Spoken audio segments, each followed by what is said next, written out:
My full name is Harold Van Eck. A very proud, they call me Dutchman sometimes. I live now in Westwood. I was born in Wallington, New Jersey.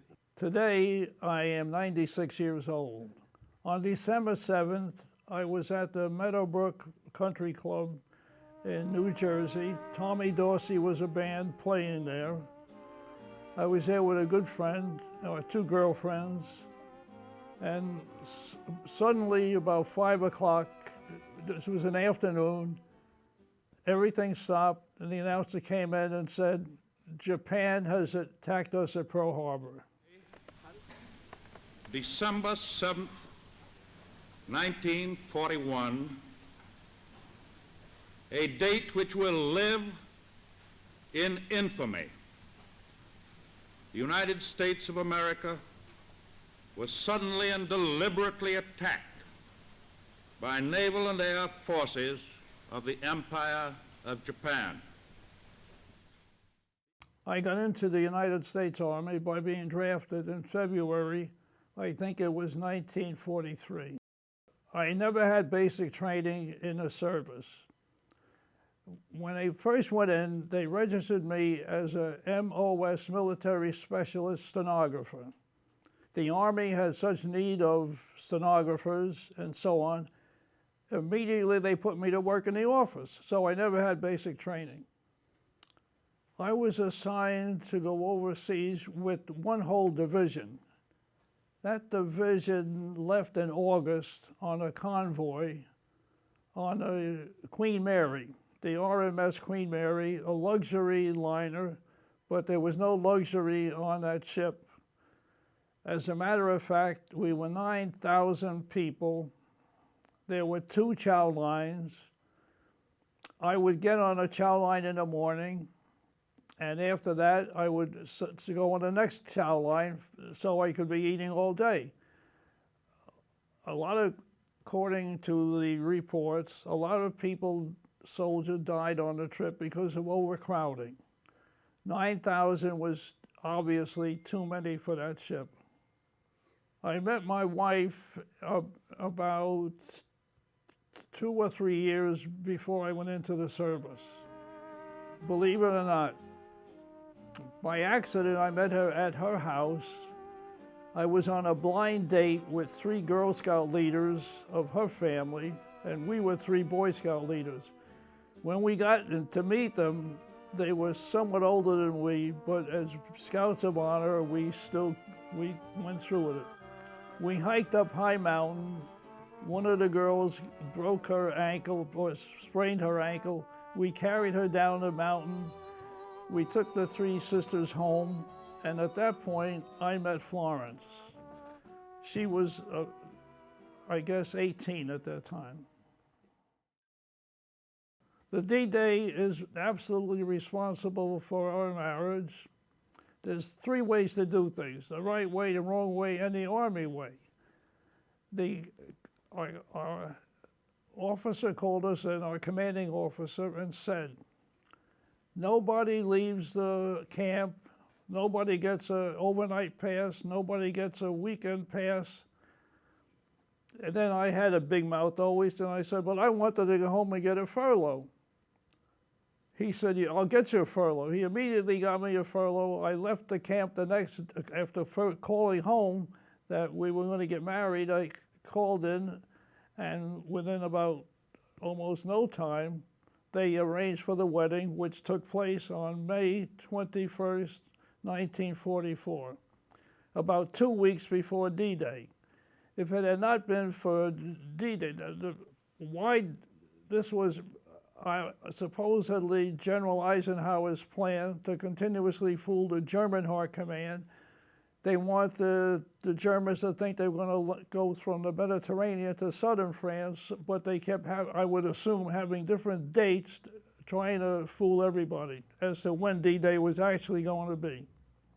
We were married in a beautiful little church in Lodi, St. Joseph's, covered with a pastor was a painter. There were beautiful paintings all over this little church. This was very fast. We went to a small place with all the family that there was there, for the little celebration. I think we left that we slept overnight. The next day we left for Chicago, and we had our honeymoon at the Stevens Hotel, which had been put at the service of the military to some extent, and they treated us beautifully there, and that was a splendid time. I don't remember exactly when we went overseas, but it was about 3 months after we were married. I have no recollection of that, except I left, my 19-year-old bride was there in Camp Carson, where our infantry, and then she obviously had to go home by herself. What they did with us in the Army, essentially, every night you had to lay out all your stuff before you were going to go overseas. So many nights I didn't even get to go home, as I remember for that. When D-Day came, I was exactly 21 years old. Our division landed at D plus 91.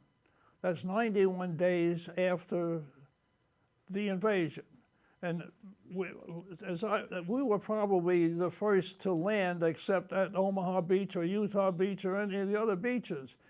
They could certainly, you could not pull the Queen Mary up to the beach.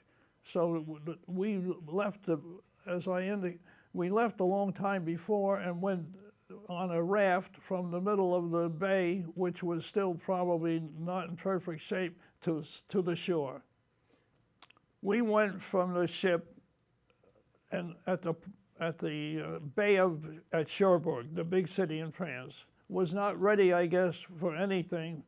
They transported us from the Queen Mary to rafts, and they rolled us into the Cherbourg on a raft. D-Day absolutely means that there are some of us in our country who are veterans, and they deserve every ounce of praise and gratitude that we have. Additionally, there are many of us who are not veterans who should understand the trauma and the suffering and not knowing what's going to happen the next minute that none of us could really ever understand.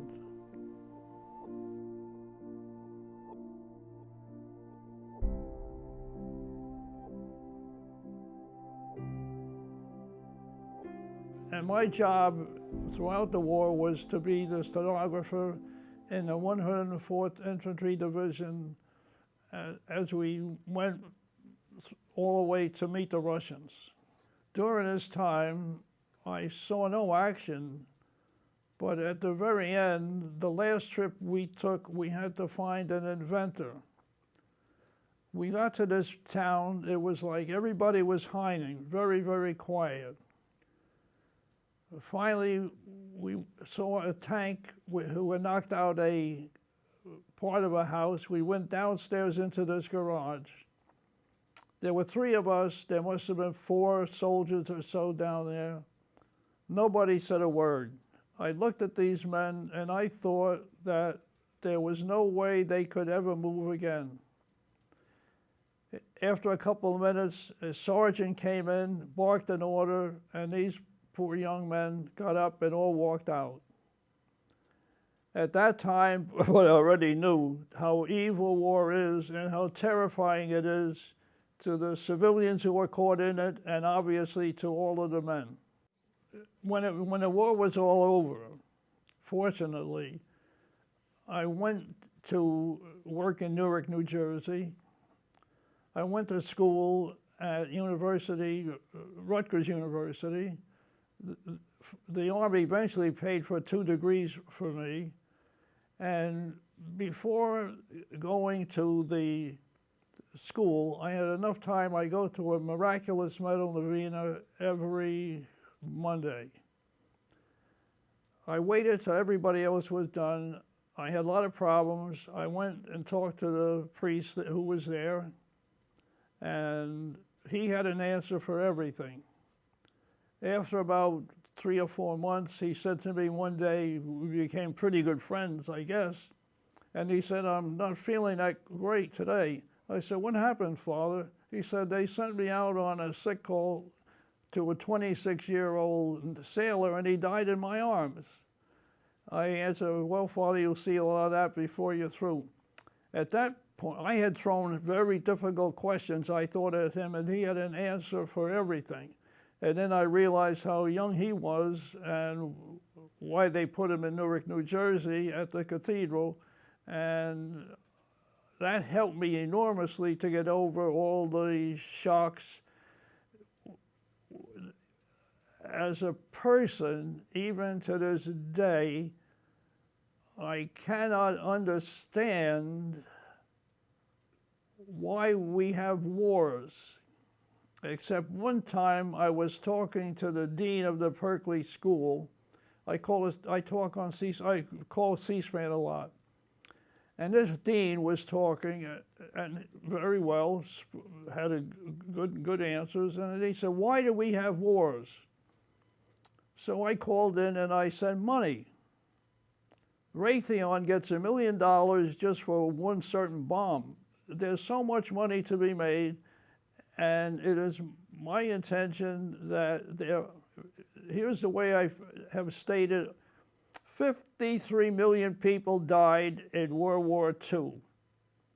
We can do better. We don't have to kill anybody in a war. And I spent one whole summer reading the book, The Rise and Fall of the Third Reich. I spent another summer reading The True Story of Fatima, which is hard to believe. But when you read The True Story of Fatima, even the atheists believed what happened when it happened. There was this gigantic miracle of the sun. Additionally, the 3 shepherd children were treated horribly by the communist regime. The Blessed Mother said the children would die. Believe it or not, the communists took their best doctors. They took the little girl and they tried everything that they could do to make sure she doesn't die. That is another sad story.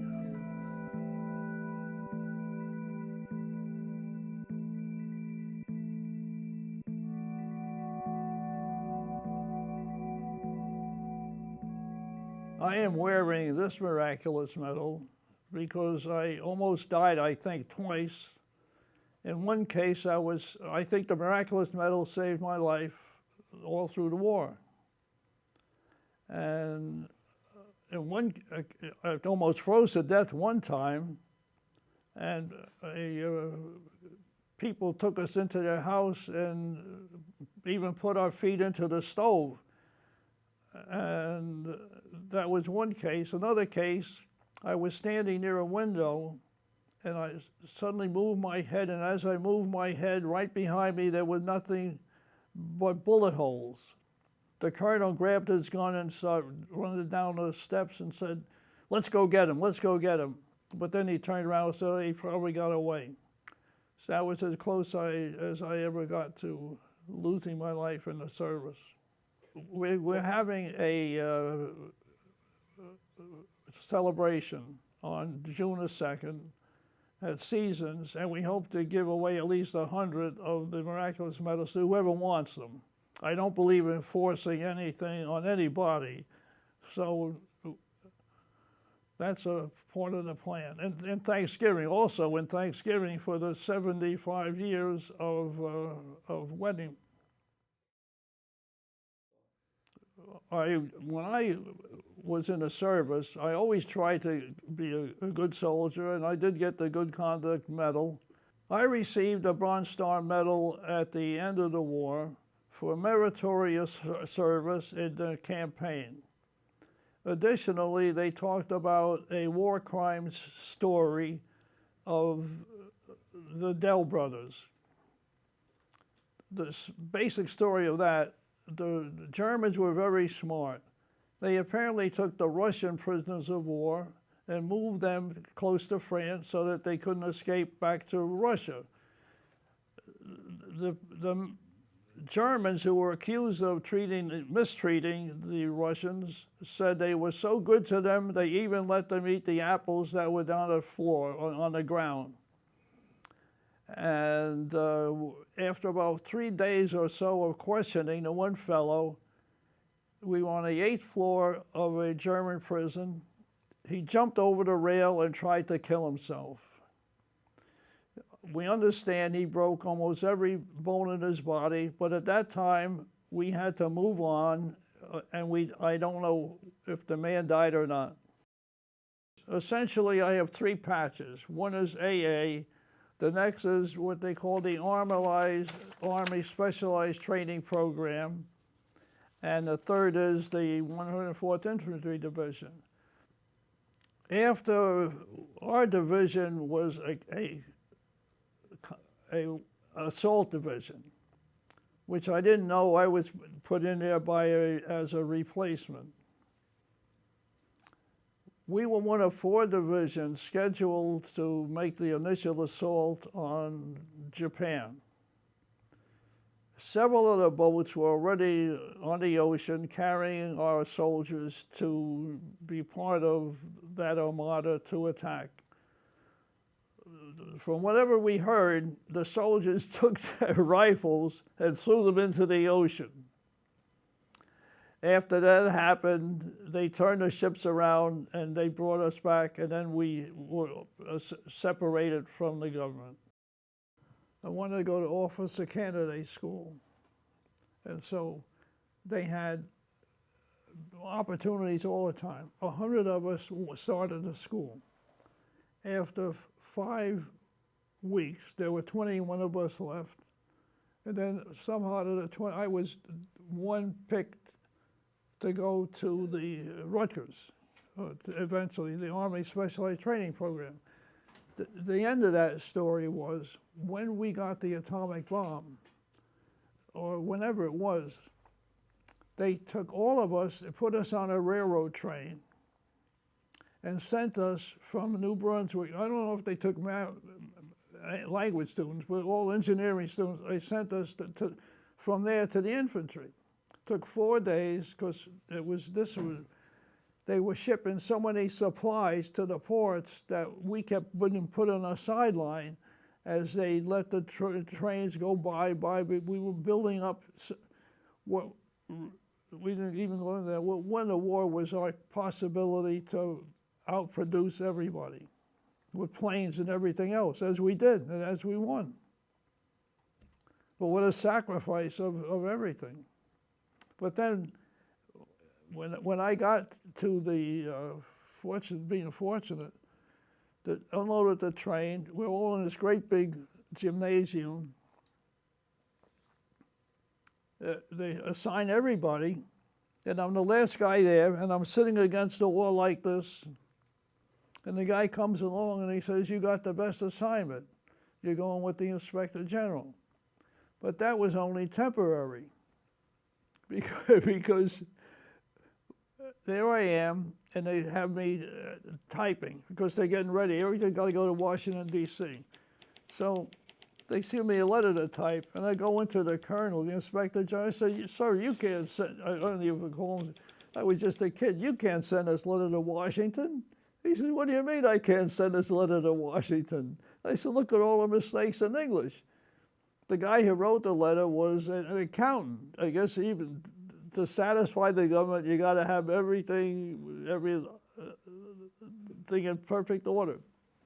So what the colonel did, he immediately, I was a private, he made me a sergeant, and he said, "No letter goes to Washington unless Harold sees it."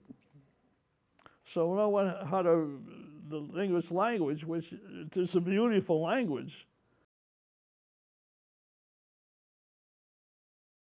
I was discharged, as I remember, on October of the same year, 1945.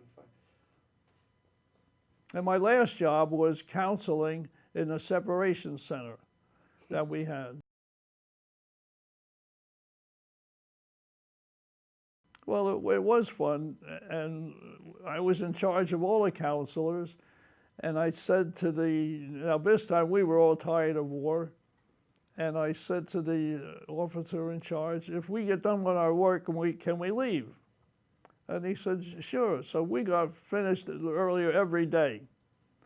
And I take a trip to San Francisco, one trip to Los Angeles, wanted to see what I could see while I was in California. So that worked out. From anti-aircraft, at that point, they picked 2 people from our branch to go to basic engineering. I eventually went to the camp, and I was supposed to go to Lehigh University, and somebody else was supposed to go to Rutgers. So I said I went to a board, and I said I want to switch with this fellow. He agreed. We agreed we would switch. And they said it can't be done.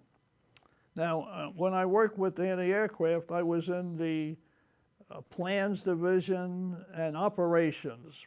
Plans and training and operations, I was with them. So I know the Army has a situation to cover almost everything. Fortunately, an officer said, send me back to my unit, which I never should have said. But he said, I'm going to see what I can do. So he got me switched to Rutgers. The reason I wanted to go to Rutgers, I went in love with my beautiful and precious wife so much that I wanted to be in New Jersey. And he did accomplish that. And I have the certificate of 9 months of basic engineering that was also with the language students. When it came to the language students, a language student we have one in our family. The Army does a lot of terrific things, one of which was having the language students for military government at the end of the war. One of those fellows married a war bride. He brought the war bride back to this country. One of her daughters married one of my 5 sons, and from them they had 3 Boer boys, all of which became Eagle Scouts, so we're proud of all of that happened, one of whom just returned from Rome a little while ago, having visited one of the family members of the war bride, and they kept in touch all these years. When we were in Europe, we were supposed to have a buddy, and I picked the oldest man in the company to be my buddy. He was 37 years old, and very often he got us a place to sleep if there was room. A lot of people in France and Belgium were so good to us, and if we said we only wanted if they have an extra room.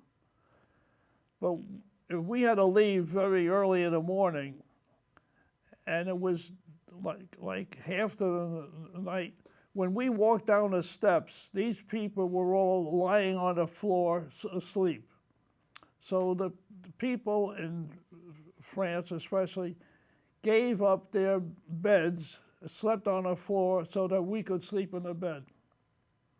I think that's one of the untold stories. Part of that was the Germans were so miserable, but to keep control, they made every married couple go back to wherever they came from originally. So they split families. In other words, they found out where people came from, and only one could stay in if they came from different towns, only one could stay where they were. They made them go back, or to try to control the uprising.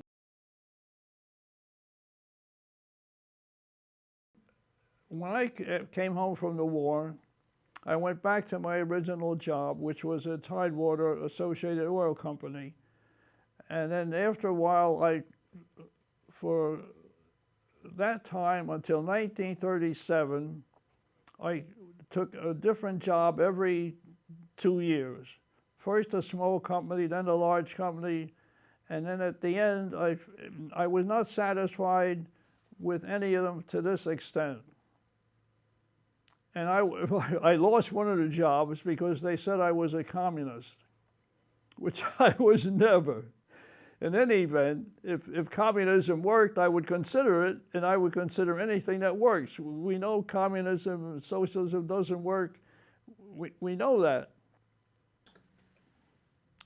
When I go into schools, and in one case, it was both two of my grandchildren were there. The kids love to see the hat, the medals, and anything, pictures, anything I have. So I start out by saying, does anybody have a question? And they all have questions. Then I try to make sure that everybody gets a chance to ask the question. The one that made me the happiest was my own granddaughter. They write thank yous, and her thank you was how much love I have. What made her happy was how much love I have for her grandmother. Love is the only way. Forgiveness is the only solution.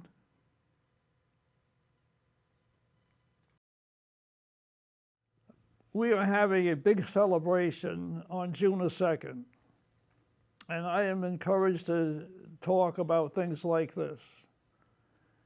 And I started one by saying, why were we married and it stayed for 75 years? It's for you and you and you. Because God wanted us to leave our children and grandchildren with the knowledge that all things are possible, and that we should all have not just love, but unconditional love, and not just unconditional love for others, but also for our enemies. And when you love an enemy and he sees you're not going to harm him, he doesn't know what to do. So, and I would say this, I am a very grateful person. I am grateful to everybody. And I would say also, ungrateful people are never happy, and grateful people are always happy. I have the greatest gift in the world has been my wife, Florence. Through all these years, ups and downs, she has been a rock. She has expressed the unconditional love beyond what anybody could possibly imagine, taking care of all of our children and a lot of other people. She is a living saint, as was her mother, who was also very good to me. I had a terrific mother-in-law. My wife, to this day, gets up always to take care of any problem that ever existed. One day, we have such wonderful children that the phone rang, and our daughter-in-law said, would you like to go to Europe with us? We said, of course. So the four of us took a trip to Europe, and we landed at Belgium, went to Germany, went to Italy, went to the Leaning Tower of Pisa, the regular things, and then flew back home. When we were in Europe, it was hard for me to comprehend the hatred that had been there all these centuries that kept the people fighting each other. It's difficult why, when we all have the same DNA, we're all the same people. And to this day, when I talk, even on C-SPAN, the lowest migrant in the world is loved by God as much as anybody else, because God made us all to be brothers and sisters. Memorial Day obviously means to me a day that we should pray that we don't ever do this again. I certainly want to thank the people who invited me here. I am a member of the local VFW, also the American Legion, They all are doing great things. All the veterans can, essentially the best thing that we can be is be good citizens and love each other.